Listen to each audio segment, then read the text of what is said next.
Uh, since we brought up the deep state and the fortifying the swamp point, let's talk about the recent shenanigans surrounding Flynn's appointment.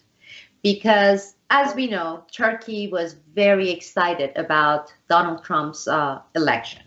And they were supporting it, they were applauding it, and they really considered it, okay, with Obama gone, he's going to do the right thing because we are going to take him based on his words.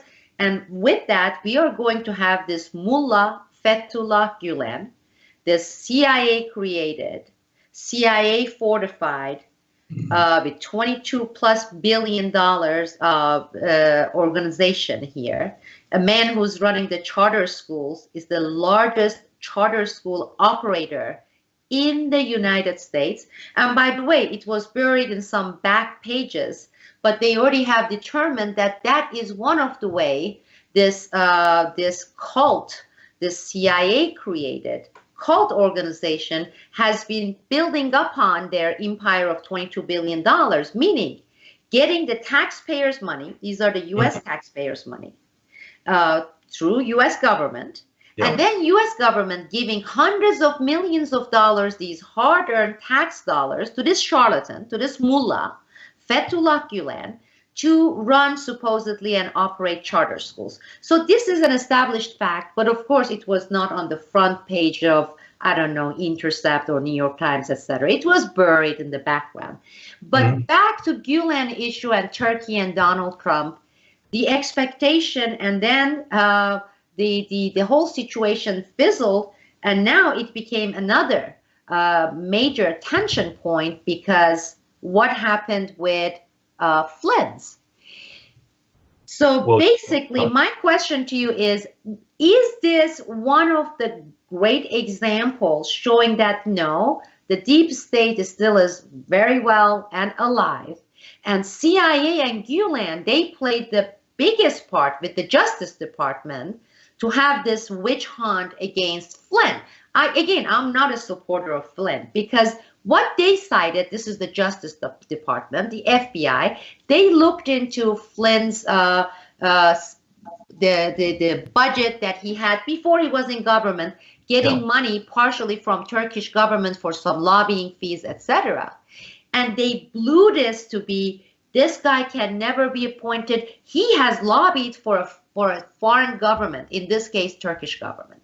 Now, if that standard were to be applied in the United States, American would see 70+% of the Congress seats getting emptied because they would be either in jail or they would be defeated. So we don't have any problem with hundreds of elected U.S. elected officials on Israel lobby's payroll, on other governments' payroll, on Saudi Arabia's payroll. No, sir, we don't even bring them up because it has become a fact of life, an accepted fact of life.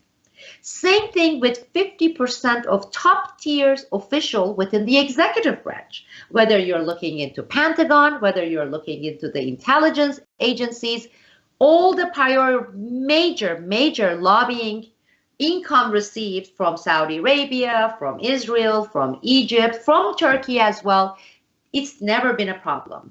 Now suddenly with Flynn, DOJ goes about investigations, pointing finger at Turkey and Flynn and saying, okay, this is all about Turkish lobby and foreign agent situation. Now, do you see, because I know your book extensively deals with this CIA-created Operation Gladio of Mullah Fethullah Gulen, who has been residing in the United States since 1998, William. And Pennsylvania. Absolutely, they're in Pennsylvania. And do you see that it was basically the battle waged, totally operated by the CIA, the deep state, and Fethullah Gulen, everything that we witnessed in Flynn's case? I would go back, Sibel, to the July 15th attempted coup d'etat.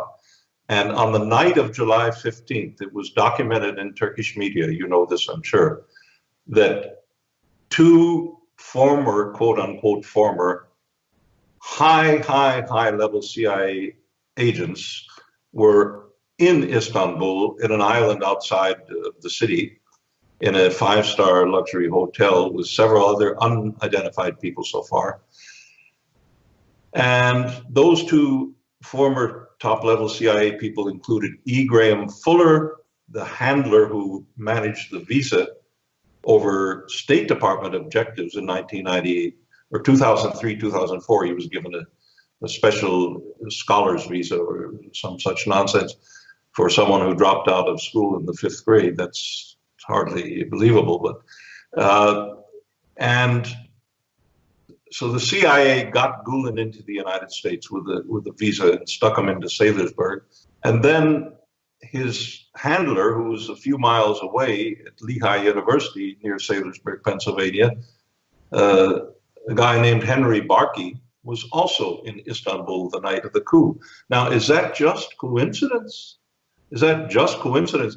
And when I identified that in an article that went online shortly after that and was covered widely in interviews I did in the Turkish press, because as you point out in The Lost Hegemon, I go through in great detail the history of the CIA-Gulen relationship. In part, great thanks to you for giving me some major leads on that. But both Barkey and Graham Fuller, who's one of the nastiest pieces of work that's come out of the CIA, and there are very nasty pieces of work that come out of that cesspool, they vehemently went online to deny they had anything to do with the failed Gulen coup. Now, if you're a CIA agent, you don't go on and protest, I'm innocent, I'm innocent. That, the blood is on their hands, clearly. And the same Graham Fuller was the father-in-law. Graham Fuller's daughter married the uncle of the two brothers who were burned for the so-called Boston Marathon bombing, the so-called Chechen brothers. And the uncle lived in the house of Graham Fuller. Graham Fuller, who orchestrated at the CIA the Iran-Contra scheme, that was his baby. And the Reagan administration went with it, George Bush's vice president, Father Bush. And at the end of the Cold War, at the end of the Afghanistan Mujahideen operation of the CIA, Graham Fuller said, they worked so well in Afghanistan, let's bring the Mujahideen and these Muslim radicals into Russia and destabilize Russia. And that was called the Chechen Wars in the 1990s during the chaos of the Yeltsin years. So the CIA is up to their ears in the Gulen operation. There's charges by the U.S. State Department, by the way, at his hearing for the green card, that the Gulen organization not only gets money from taxpayers, American taxpayers, for the charter school fraud that he runs, and these are brainwashed recruitment centers like Scientology, from former members who've given interviews on this. This is pretty sick stuff. But the other source of income is running drugs through Eurasia, through Central Asia, according to various claims by the US government. So this is a huge project of the CIA, perhaps the largest project. The Muslim Brotherhood is the CIA's pet dog, pit bull, to be unleashed wherever they can, in Egypt with Mohammed Morsi and so forth. And Fethullah Gulen is a Turkish variant of the Muslim Brotherhood operation, in my view.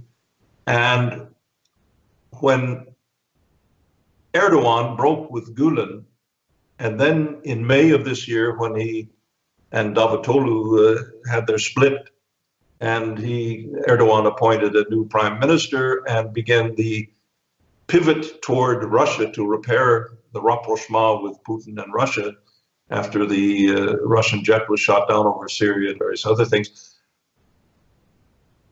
The CIA went berserk. NATO went berserk because they saw that there was a chance they could lose Turkey. So since Gulen, over a period of 3 decades, had been carefully, as he calls it, building his spider's web,